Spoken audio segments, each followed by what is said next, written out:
What's going on, everybody? VitalSyntax here, and this is some more gameplay from the War Z. This is some player versus player gameplay action, which I think is the most sought after component of both the War Z and DayZ. Yeah, you have the player versus environment component of these games with the surviving the post-apocalyptic world by finding water, finding food, and also finding shelter. But that's kind of a backdrop, and you also have to worry about getting eaten by zombies.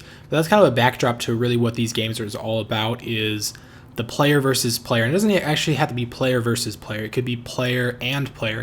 It's all about the player interaction, whether that's a confrontation, shooting at each other, or working together and trying to survive the world together, or maybe teaming up and trying to make a stronghold, sharing loot and things like that. And that's really, in my opinion, and I think most people's opinion, what makes DayZ so amazing. And that's also what War Z is trying to emulate, and bring those players and the people that like that type of gameplay over to their game.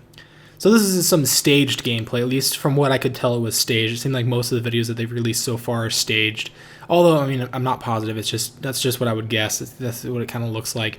And I'm guessing that the reason that they're all been staged so far is because there's very few people playing the game right now, and the world's very large, so it's kind of hard to have authentic encounters with other players, because you might only have a couple players in a massive server that's supposed to have 50 to 70 or even 100 players in a server normally. So we'll actually have to wait to see some real PvP action that's not staged, and just gameplay in general, until the 15th, when the alpha is kind of open up to the public. So this guy's got a sniper, and he's with a buddy who's got a G36, I believe, and they're kind of assaulting this stronghold. And the stronghold is kind of barricaded with a couple different things like sandbags, wooden planks and stuff like that. And you'll be able to find pieces like that around the world and be able to build up strongholds in different areas of the map. And this is different than the actual instance stronghold servers that you might have heard about, where you can actually have your own kind of individual server where you can build your whatever fortification and whatnot. This is an actual kind of building system that allows you to place different objects like barricades, like wire fencing, or like sandbags, or like wooden planks to close off doors and stuff to buildings.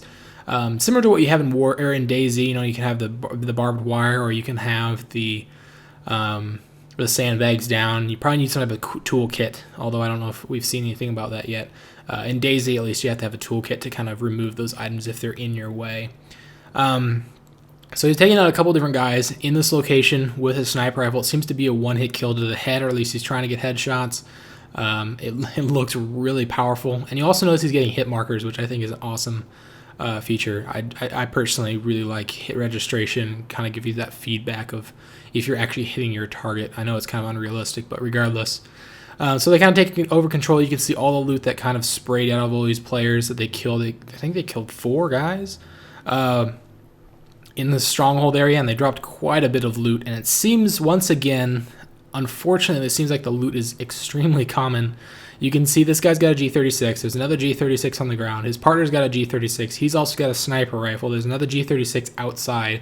And then there's a G36 and an M4 upstairs that they come across. So there are a lot of weapons.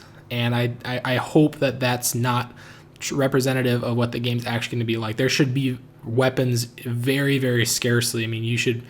in your group of buddies, unless you've been playing for an extremely long time, only one of you should have a military grade weapon, and he should be the really lucky one. Everybody else should be running around with crude weapons or melee weapons or things like that. I hope that that's kind of how that balancing goes, but we'll have to see. But anyway, if you guys enjoyed the video, feel free to give me a like or a favorite, and remember to subscribe to be auto notified when I upload the next video on War Z or whatever else. So thanks for watching. See you later.